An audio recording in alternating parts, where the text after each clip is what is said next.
Welcome. This is Ants Are Everywhere.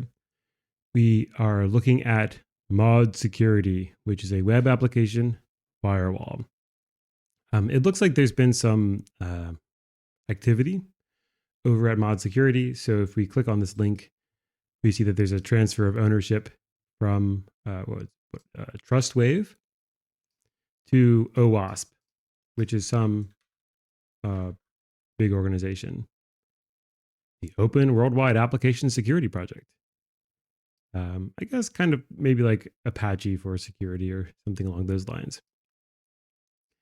Um, also, so I'm not familiar with Modsecurity. In general, on this show, we really only look at things that we're not familiar with as a way of exercising our skill set at reading unfamiliar code. So, if the thing that I thought I knew about it was that it was a module for Apache, but it sounds like they completely rewrote it. All Apache dependencies have been removed. It's a complete rewrite. It's called, I guess, libmodsecurity. And I think the original name, or at least I was guessing the original name mod, comes from the fact that so many Apache modules are named mod something or other, or something mod. And I guess it's no longer a module and no longer depends on Apache. No longer just a module. So whatever is going on, it's changing. Things are changing. It's shedding its skin. It's becoming reborn like a phoenix. It no longer contains the traditional module logic for Nginx, Apache, and IIS that has traditionally been packaged all together. Instead, this branch only contains the library portion, libmodsecurity, for this project. The library is consumed by what we have termed connectors. These connectors will interface with your web server and provide the library with a common format that it understands. And so he has a separate GitHub project. In the personally, I'm not a fan of the have 6 million repos approach, but that's what they've moved to. So it's mostly C++, which makes sense, I think, for a firewall of any kind, with a little bit of C and some make files and some translation files. And it looks like maybe because they've pared everything down, we get a headers / mod security thing where I'm going to guess all the headers are. And then I'm going to guess the C files or CPP or however they decide to name their stuff is in source. Maybe examples is worth doing because I haven't, because I'm unfamiliar with this project. I don't know what others is, and might as well open some of these. And the goal here is like I'll try to like close this as quickly as possible. So we have a fuzzer, or at least some fuzzing tests. That's good. We have optimization. Those are good tests to see. Benchmarking is good. And then test cases. Hopefully there are a lot of, I guess, so we have unit tests, and there's like 3 things, but maybe this is just a runner for a bunch of test cases. So let's look at data.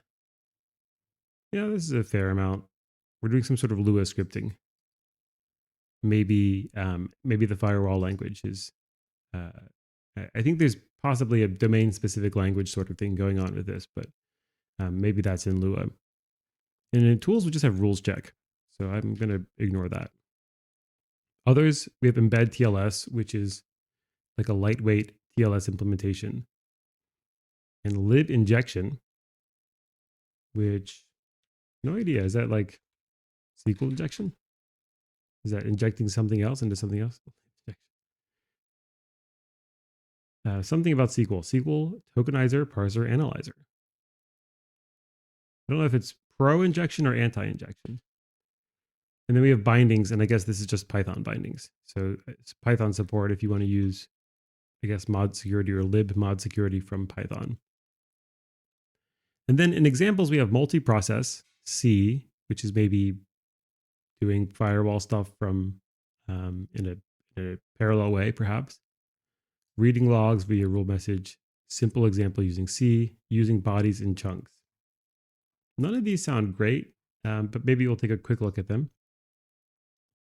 We have basic rules.conf, so this is potentially a custom config file format. It seems to have lots of comments. this is just like, I guess, key value separated by white space. It looks like this is kind of an older school format for configs. We have this test valgrind, which I guess is like some sort of valgrind uh, adapter for the test. And then in main, we're going to do what? We have some function calls. We have MSC init. Maybe MSC is mod security. So I'm going to guess this is mod security init, and we get this modsec object. And we're going to set connector info.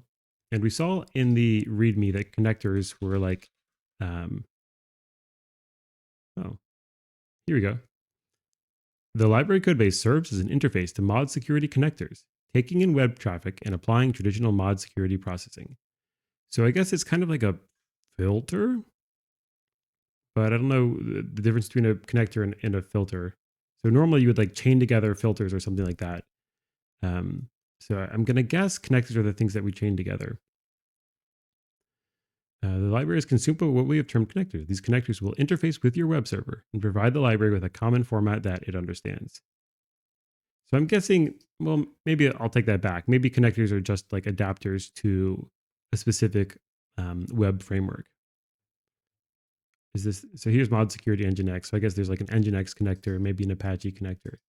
And I'm guessing they're making some of these changes because a lot of people are moving to the cloud where, as opposed to running their own service on something like nginx or Apache. Okay. At any rate, we set this connector info. And I guess this is just kind of like some log string, some human readable string. Then we create a rule set, which is presumably empty. And then we add a rules file. So I guess this is just going to read rules from somewhere. Add rules add file. So we're going to add the rules and the file URI, or sorry, rule URI. Maybe on disk, maybe remotely. Where do we get it? Okay, so the rule URI is basicrules.conf. So that's the conf file that we looked at. So it's going to read some rules from a file. Check for errors and then call go to. And then if we have an error, and then we're going to dump the rules. And I'm not sure what dumping is doing. And then we're going to add a remote file, I guess, just to show that we can add from some URL. That way, maybe you can put all of your rules in one place and have all of your servers read from the same rule file. And then again, we're calling dump. Maybe dump is clearing the rules. And then we're going to call process connection on a new transaction. And the transaction takes the modsec object, the rules, and some other third parameter that we don't know what it is because it's just null here. And then we call process connection on the transaction. I don't know why that's called a transaction. It seems to basically the main thing is it seems to be associating this modsec with the rules somehow. And it seems like we're probably listening on port 12345 and maybe also on port 80, or maybe one is the source port and another is the destination or something. And then we call process URI. Is this the same thing we called before? No. So maybe this is the URI we're looking for or something. And then we process the request headers and the body and the response headers and the response body. And then we, I guess, log with the transaction. And then we do what we call cleanup.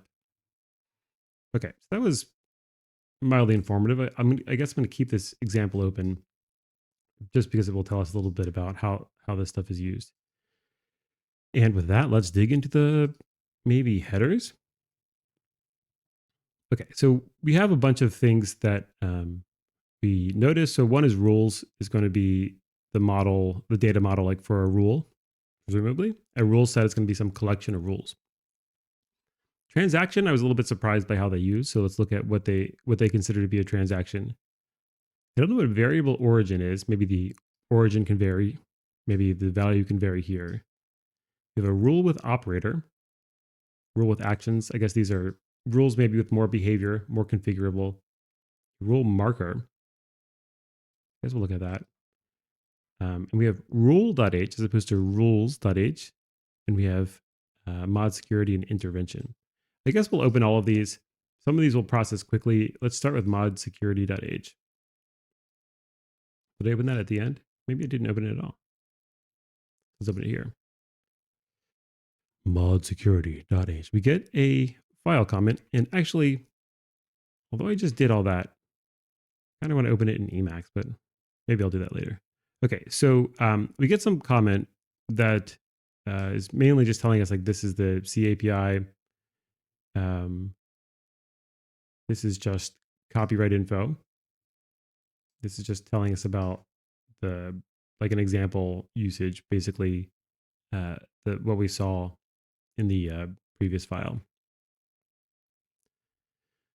And we're def grouping mod security operator, mod security operators, sec language operator. I don't know what that means, but it's sort of a comment. Maybe these are instructions to a document processor or something. And we have a phases enumerator. It maps the different stages of a given request. Consists in mapping. So mod security is expected to inspect data based on those phases. If your module application uses this in a different order, it will lead mod security to act in an unexpected behavior. So that's a little bit, that's not great because they're basically telling us that this is a security critical product and it's potentially easy to use it incorrectly. It is mandatory to call all the phases, even if you don't have this phases segment in your end. I don't know what that means. So maybe we will learn about it by looking at the phases. We have the connection phase, the URI phase, request headers, request body, response headers, response body, logging, and number of phases. Okay, yeah, so this does seem a little bit hard to use because we saw in the example all of these things were called in order, right? And it's pretty unlikely, I think, that some human will mess up this order intentionally during a refactoring or whatever. But it's not unlikely that, for example, you might merge two branches in Git and you might end up with body below response headers or something, and somebody might not catch it. And so what they're saying is that leads to unexpected behavior. So that could lead to a security issue. So that's a little bit. It seems like maybe the design there could be improved. So connection is, I guess, what you would expect. The very first information that mod security can inspect. So I guess it's maybe just listening to like things like the TCP handshake or whatever. URI phase happens just after the web server. It happens before the virtual host name can be resolved. Okay, so never mind. This is before TCP. The phase can be expected to happen immediately after. Oh, before the virtual host name can be resolved. Well, I don't know how Apache works under the hood, but I guess you make a TCP connection to the Apache server thing in general, or likewise Nginx, and then that is perhaps used for any of the virtual hosts. So you make the connection first and then send it to the logic handling the virtual host. I don't know. That's kind of what it sounds like. Sounds like this really is something like a TCP handshake sort of thing. I'm not positive.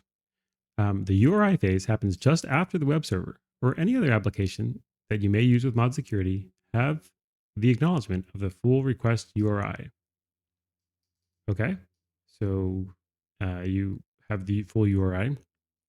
And then this is, I guess, after you get the request headers. Happens when the server has all the information about the headers. Notice, however, that it is expected to happen prior to the reception of the request body, if any. And then this is, I guess, when you have the request body. And then I guess the idea is that mod security is sitting between your server and the client. So the server is trying to send response headers to the client, and mod security is like sniffing those response headers on the way out. Similarly with the body, and then the logging phase is at this phase. Mod security will generate the internal logs There is no need to hold the request at this point, as the phase does not produce any kind of action.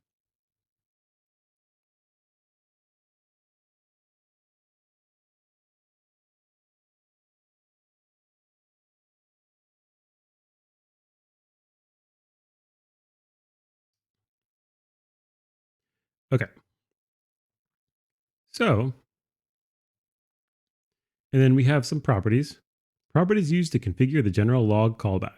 So these are for configuring logging. I'll ignore them. Here's the mod security class. It's in group mod security CPP API.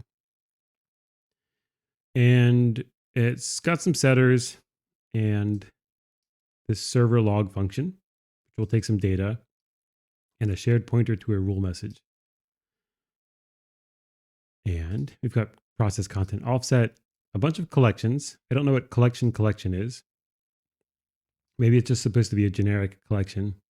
But we have global connect. We have the collections are global resource IPs, sessions, I guess, and users.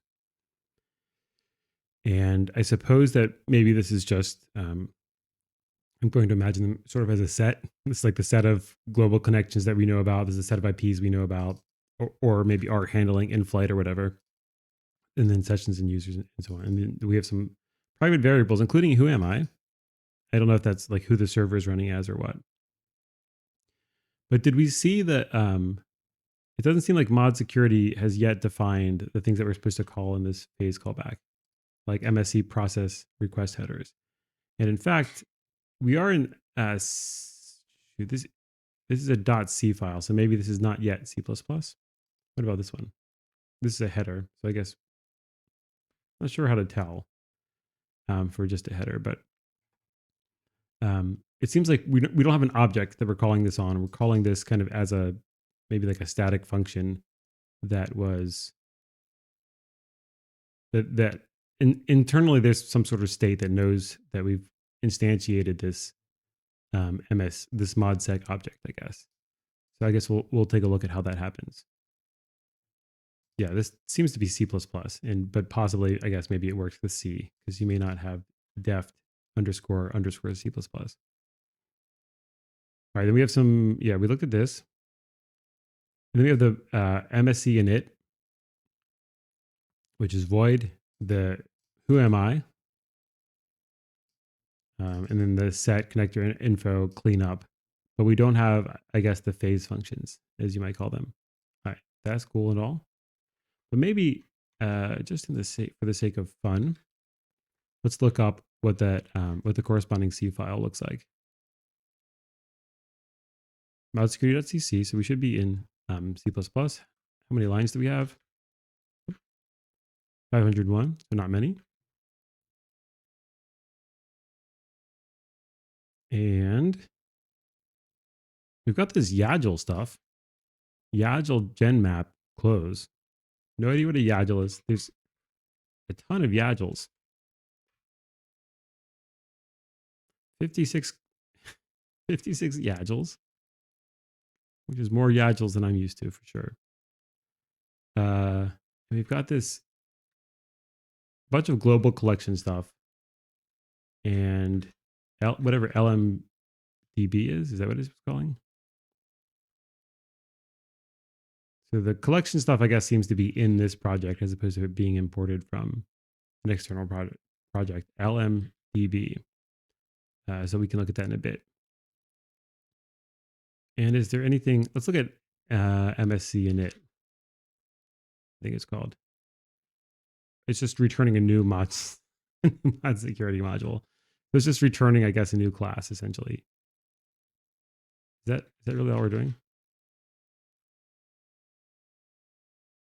All right. So what is Yagel? Yet another something. Small event-driven SAC-style JSON parser. Yet another JSON library. Litigant. JSON library. Okay, so some JSON thing. Fair enough. Is that all the headers that I had pulled up? I think there are more. So here's the rules header. The rules plural header. And the class rules, we have this dump thing where we're just going to iterate over the M rule size. This M prefix is a common convention. I forget what it's called. So variable name prefix convention.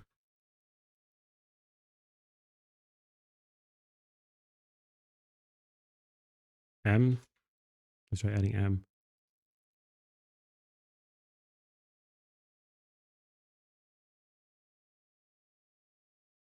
This is also great if you already know the scope and you're using something like IntelliSense. You can start with M and list all the members. So I guess the M is for member variable. But what is the convention called? In Clean Code, a handbook of agile software craftsmanship, there's an explicit recommendation against the use of this prefix. All right. But I thought it had some name, but whatever. All right. So we're going to iterate over the rules and log some stuff. I guess so. Dumping is just logging what the rules are. So we're going to say the rule ID. We've got the spacing to align lines properly, I guess. We're going to look at the rule at J and get its reference. What is its reference? I guess it's something that can be stringified. Maybe it's a string version. Maybe it's something else. And then we're going to print dash dash. I don't remember whether C out prints a new line. I don't think it does. So I think we're printing maybe like the rule ID. This is probably just some number now that I see it. And then dash dash, the rule itself, I suppose. And then the new line. Okay, so that's dumb. That's not so exciting.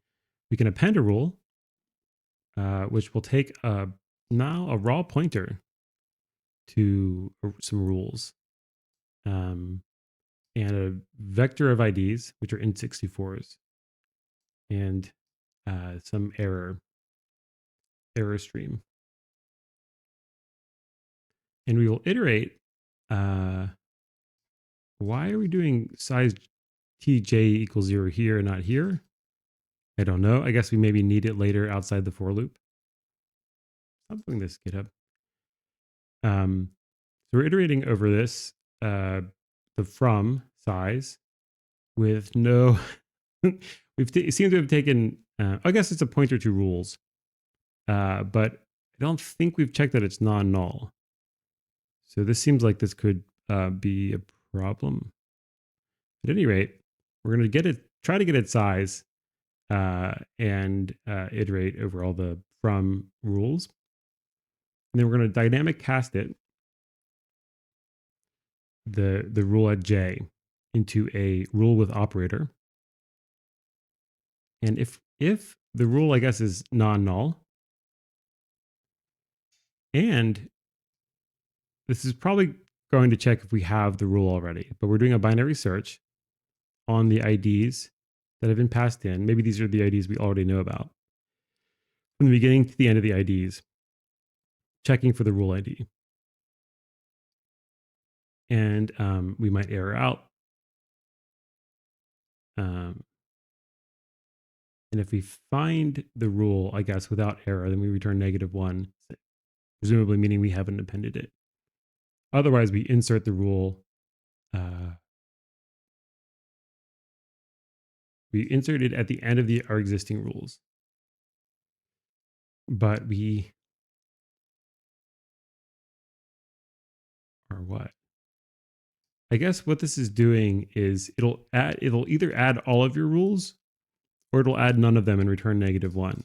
So it looks like if we have any of the rules, so if you let's say you pass it 1,000 rules, it won't just add the ones it doesn't know about. It looks like it will, if it knows about the 1,000th one, it'll spend 1,000 iterations to find the one it knows about and then bail out. But if it doesn't know about any of them, it'll insert all of them, it looks like, and then it'll return J, which is why we define it out here. And what is J? I guess it's the number of rules we've inserted. That's append. And then insert just takes a rule. And now we have a shared pointer, which is, I think, sanner than than a raw pointer. And we're going to call insert on the rule with some null pointers. Now we're getting back to null pointers. Okay, so that's all totally bog standard, like first day C++. But it's refreshing to see. Here's rules set. I don't know. We'll see what the difference between rules, which seems to be some collection of individual rule, and a rule set is. They appear to be like both collections in some sense. So rule set extends rule set properties, and what? We've got things like load from URI, load remote, load, dump, merge, evaluate, and debug. So evaluate will take a phase, and presumably this is called by these functions here, like process request headers. I would guess you pass in the request headers int, I guess the enum really, and this evaluate function will figure out how to do that properly. You pass in the transaction, and you might get a parser error. There's some debug stuff. And merge takes a driver, a parser driver, or a rule set.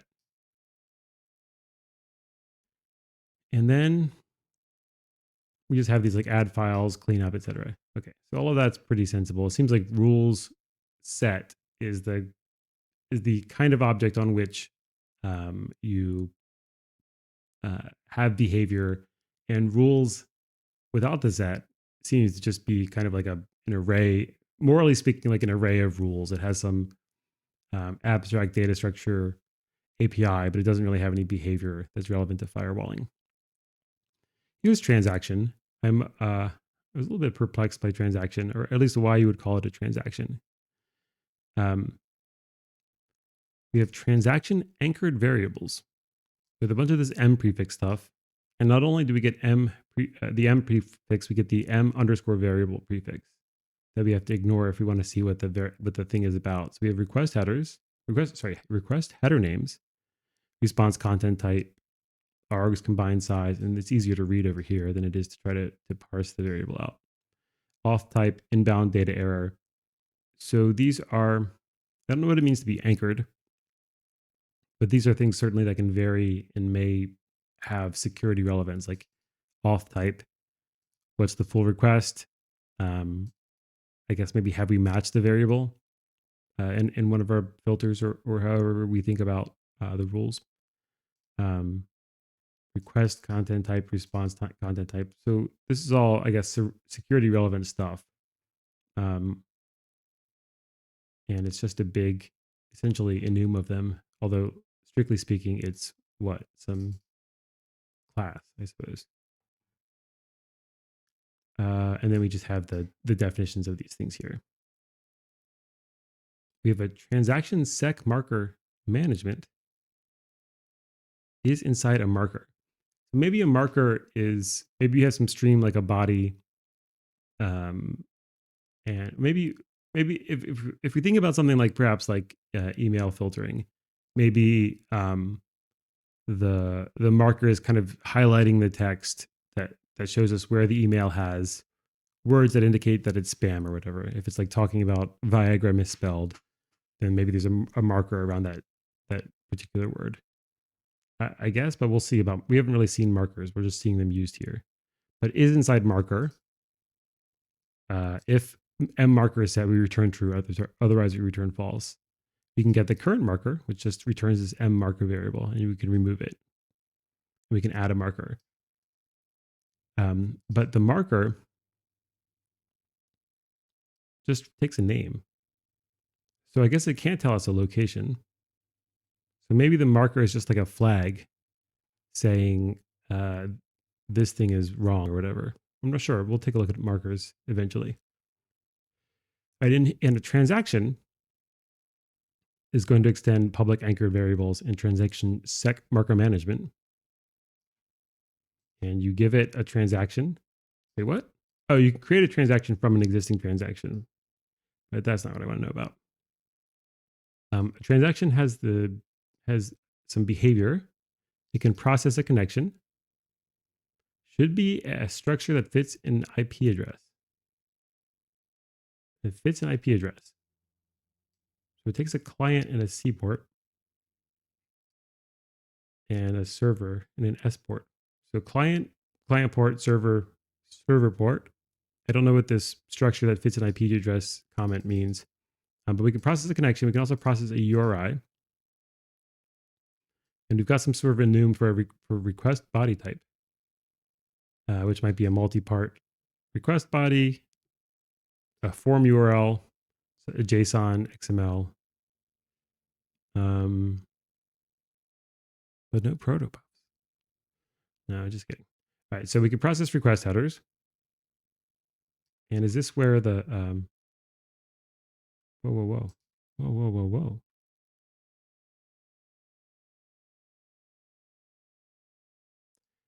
For some reason, it's not iterating over just these windows.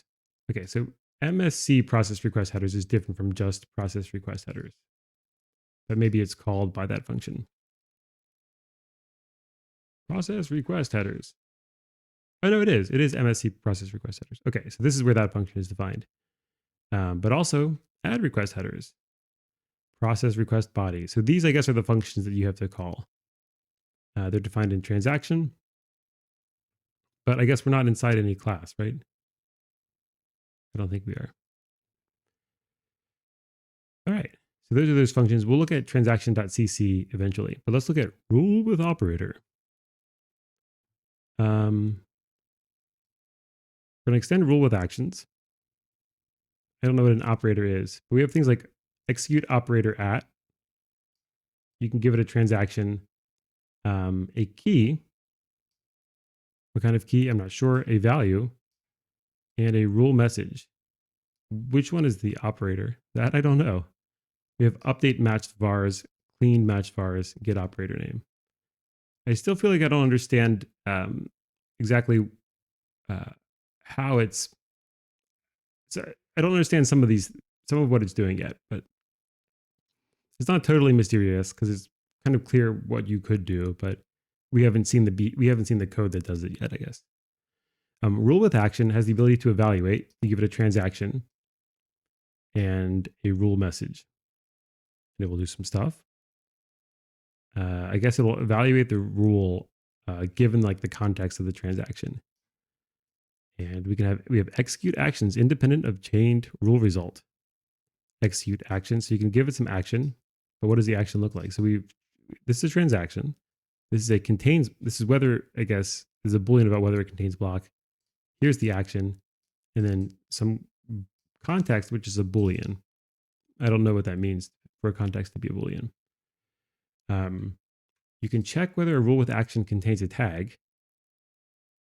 And I guess the name is the tag, this is the only thing that's a string.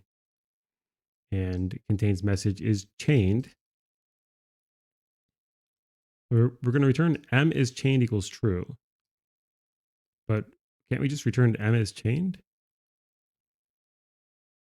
Set chained, has disruptive action, has multi-match, has log data. And then we have some private variables. What is m is chained? Is it not a Boolean?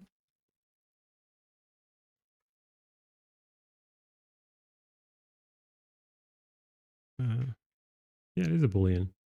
I don't know why we're checking whether it's true and not just returning it. Here's a rule marker.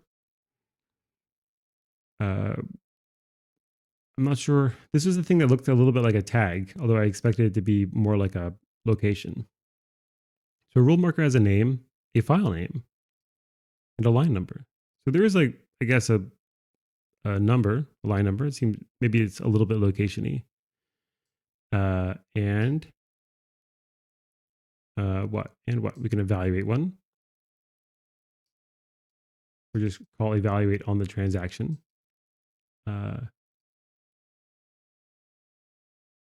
Yeah. How is this different? So this is, you can give it a pointer, a raw pointer to a transaction and a shared pointer to a rule message. And it seems like we ignore the rule message and just evaluate the transaction. And here's a transaction Here's the one that just takes one argument. So I guess this is the one we're calling. And so this looks at whether the transaction is inside a marker. And if it is, we get the current marker and check if it's equal to mname, in which case we remove the marker with some fix me comment. Evaluate. Okay, so for whatever reason, when we call evaluate with the marker, if the name matches the one we're looking for, we remove the marker. So somehow it's consumed. So whatever the marker is doing, it has this like, it looks like it has this consuming kind of semantics. And that's that. I think we're gonna have to look at some CC files to get more behavior. Rule message, I think I'm just gonna ignore. And then here's just a single rule. And it has evaluate and also evaluate. I guess maybe the reason that thing took a rule message that it ignored is because it was an extension of perhaps this method somehow. We can get line number, which I guess is the line number that defines the rule, maybe in the config file. And I guess also get phase. So your rule will specify what phase it operates on. And then what's an intervention? I guess it's like if your server's drinking too heavily. So we can reset, we can clean, we can free URL, free log, free. So this is kind of like changes we can make. And that's the headers. So maybe for the maybe I'll jump to Emacs for the implementations.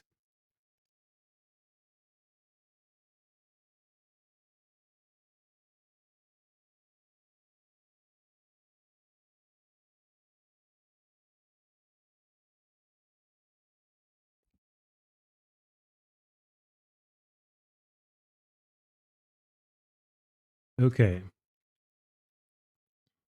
Well, I guess let's look at transaction for sure. Let's go back here and mark this up.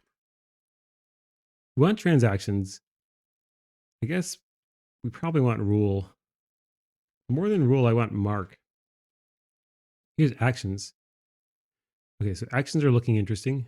Multi-match, no log, phase, rev, rule ID, set env, skip, x, m, l, and s. Tag and transformations. And transformations include things like so base 64 decode. So maybe as you're getting something in, you can base 64 decode it. So let's look at base 64 decode just as a thing. You can set variables, no audit log, log exec. Let's look at exec. What is disruptive? Pass, deny, drop. Let's look at deny and deny.cc. We don't have much much time, so we'll run through these, I think. But I wanted to see like what's up with the marks. You have collection, which I'm going to guess is just some abstraction over collections. Parser. Do we care about parser? Not really. Request body parser. Maybe we'll try looking for mark.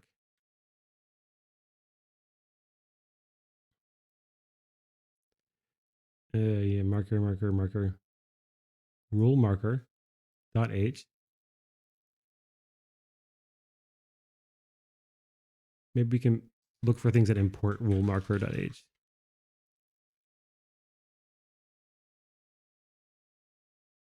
Really just the parser. So maybe marker is a parser thing.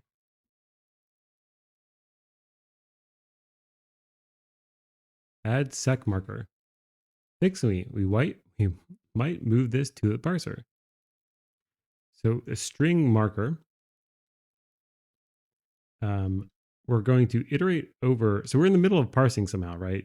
So we have a marker, a file name, and a line number. And we're going to iterate over the phases and create a new marker I guess, given the file name and line number. And that's R, that's star R. And we're going to put in a unique pointer and then set the phase of the rule to I. And then M rules set phases insert.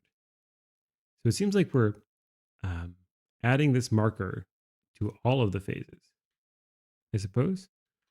So what does what calls add sec marker? What? So I guess if I can do like xref find usages, no, find references.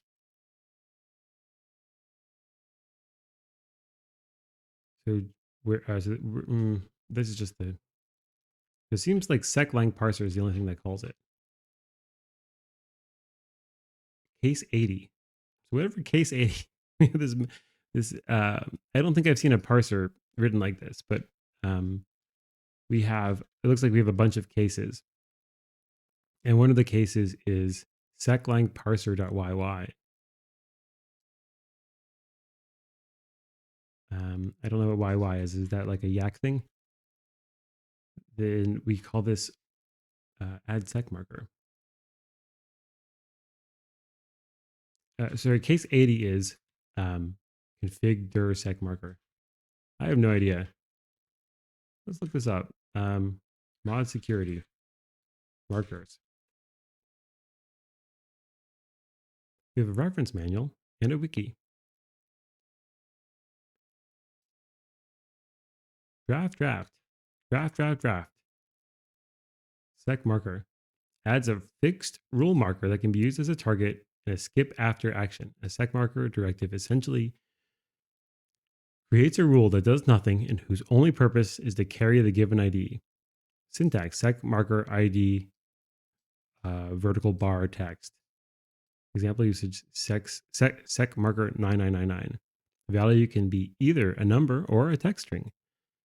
The secmark directive is available to allow you to choose the best way to implement a skip over. Here's an example.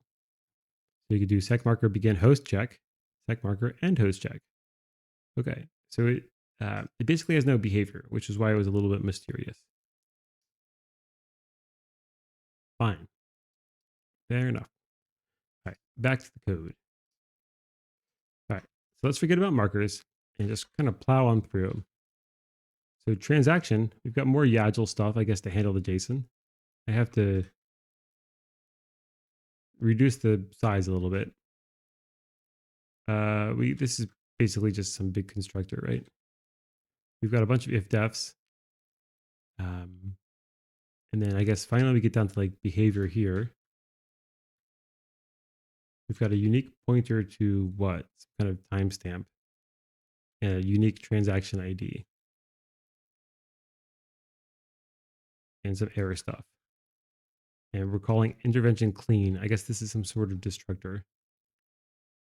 If we're going to clean it, I'm not sure. It's kind of hard to read because of all the huge lines and the if defs. So I'm just going to gloss over it because we're kind of rushing around now. Some debug stuff. Here's process connection. This method should be called at the very beginning of a process request. It is expected to be executed prior to the virtual host resolution. So I'm guessing maybe it considers a transaction to be like somebody called the server and get something back. Often, at least in computer science, transactions have used that word a lot when there's like rollback semantics. But I don't think we have anything like this. Log all transactions. Yeah. Okay. I'm going to think of a transaction as just a request that's responded to, unless I learn otherwise. So let's just look at process connection, and then that'll give us a flavor of one random victim in this file, and then we'll move on to some other files. So we're going to take in a client and the client port and the server port, which I think we saw before, and get a unique pointer to the client. Is the client an IP address?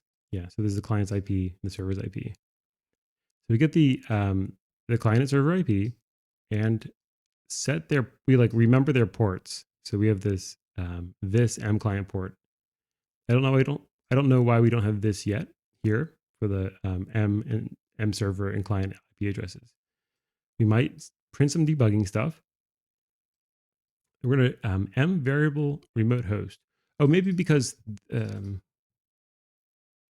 in transaction.cc. So maybe the client IP address is like a class level variable. So all transactions know about it. And these ports are transaction specific, because what happens is the sending port will change every time a request is made, whereas the IP address is more stable. And we're going to set these variables, which I guess are like class level variables. The remote host, the unique ID, remote address, etc. So we're basically just storing some metadata and information. And then we call rules evaluate mod security connection phase on this. This being the transaction, and that's what we do. So now let's take a look at rules evaluate.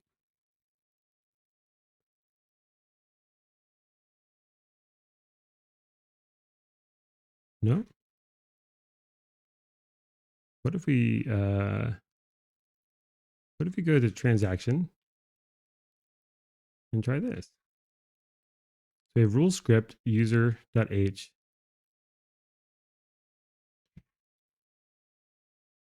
Let's look only at the CC files.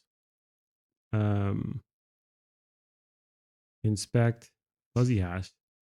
There's some operator stuff. I guess I was curious what an operator was, but these are there's like a whole directory of operators. So they're like kind of like Legos that you can use to build stuff, it looks like. And maybe the problem with rule evaluate is that you need to it needs to be defined by a specific implementation of a rule or something. So let's just pick one of these. How about detect SQLi? Detect SQLi, maybe SQL injection. So detect SQL injection, evaluate on the transaction, and it takes a rule with action, which is called rule. And we've got this shared pointer to a rule message. And the other input is what? It's just called input. I guess that's the input is maybe the thing that we're looking at. Then we call lib injection SQLi, which is in others. I think this is the third-party tool. Converting the input to a C string, giving its length and a fingerprint, which is, I guess, probably an out parameter, because it's like nothing. It's defined to be nonsense here. That gives us this is SQLi variable, which I'm going to guess is a Boolean, that this is essentially doing some sort of like regex or something, matching based on things that people have figured out are common injection attacks or whatever. And if not T, I don't know where T comes from, but if not T, we're going to go to is empty. And if is SQLi, so I guess we are receiving some sort of attempted SQL injection attack, then we're going to push back onto T. Whatever T is, I guess T is the transaction. Is that it? Yeah, that's what T is. So if we have no transaction, then there's nothing to do. If we do have a transaction, then M matched, I guess, is going to keep track of stuff that's been matched, and we're going to push back this fingerprint, which we got from, I guess, this is called a lib injection SQLi. Maybe debug. If we have a rule and the rule has a capture action, then we're going to look inside our transaction, inside the collections, inside the transaction collection, I assume is what TX means, and store or update first. This is probably looking essentially in some hash map. And if it doesn't exist, it'll store it there. And if it does, we'll update it. But the literal 0 and the fingerprint converted to a string, and the debug message, this says added detect SQLi match at tx.0. Why at 0? I don't know. plus string fingerprint. Otherwise, it says we're not able to find an injection or to find an inject, I guess. All right. Well, that's relatively straightforward. We're just calling some library function and adding something to a list or a collection of some sort. So that's cool. I was going to open drop. So let's look at drop anyway, since it's making itself available to us. Here's drop, and so we saw we have these folders, right? Um, and it looks like the main thing to implement any of these other actions is you just have to implement evaluate. And uh, now it seems like I thought the one we just looked at, transaction, came first and had a rule with it with action. But here, this version of evaluate has rule with actions, the rule first, and then the transaction. So I'm not sure why they have swapped. It seems like from a convention perspective, you'd want to keep one for the other, but who am I to judge? Let's look at this again. Yeah, the transaction came first here. I would have thought transaction always comes first.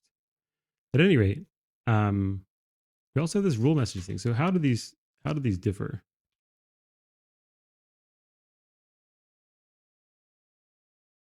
The detect SQLi takes an input in addition to the shared message thing. Let's look at the detect SQLi header. Well, yeah, so detect SQLi is an operator. What is drop? Drop is an action. Yeah, so for whatever reason, evaluate for operators versus actions have different orderings of what are substantially the same arguments to their functions, to their evaluate functions. At any rate, drop is going to take a rule, a transaction, and a rule message. And first, we might debug passing the transaction saying running action drop, executing deny instead of drop. Why deny instead of drop? I have no idea. And we look at if transaction it status. I don't know what it is, but if its status is 200, so that's like HTTP okay, we instead set its status to 403, which I think is unauthorized. 403 versus 405. Let's make sure I'm getting this right. 405 is method not allowed. Or maybe 401 is what I was thinking of. 403 is, I don't think that's right.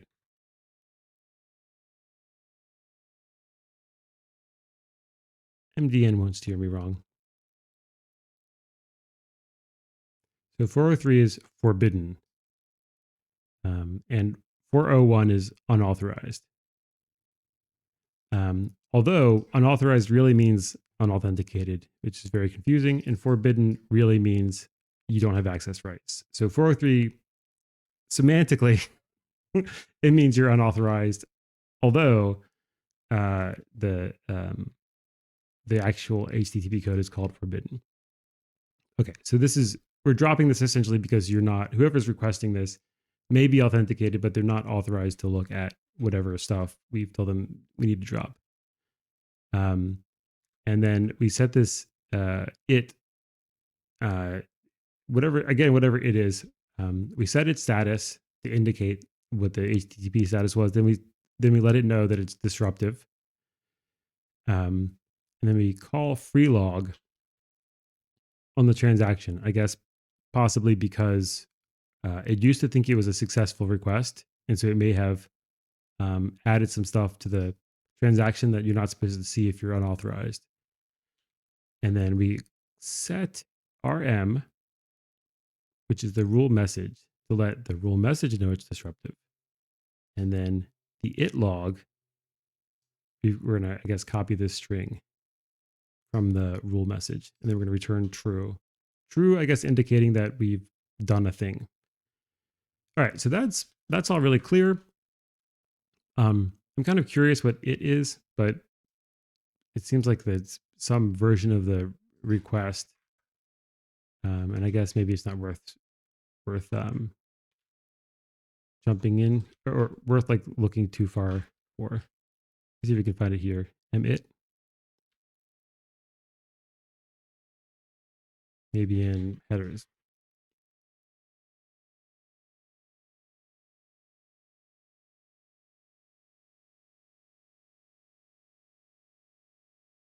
Actions disruptive.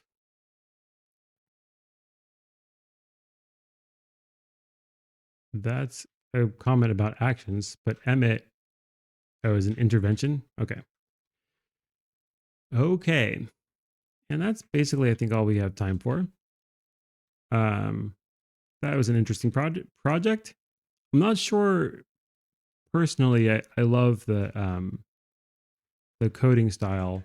It seems maybe not necessarily wrong, but maybe a little bit of an older style. It mixes raw pointers with like things like shared pointers, and it's got this kind of undefined behavior thing where it seems like it's possible to make a mistake that has security implications in a way that's not obvious how to check for it. For example, you would need some sort of test to make sure that that you always call those functions in the right order. So you'd have to maybe have some sort of um, uh, when you submit, you'd have to have some sort of like GitHub CI action that finds all of like the lines on which all of those things are called and verifies that they're in the right order and verifies that branching doesn't call them in the wrong order or whatever. So that seems a little bit fiddly. But other than that, the code was like super clean. It's pretty easy to tell what's going on. If I were to do this again, I would have jumped into the CC files first. It's hard to know with a new project whether it's more productive to look first at the header files versus the CC files. But in this case, I think you get a much clearer idea of what's going on from the CC directory than from the header directory. All right, that's all. In a little bit, we're as in at around 11:15 in a couple minutes, we're going to look at WordPress. Hope to see you then. Thanks.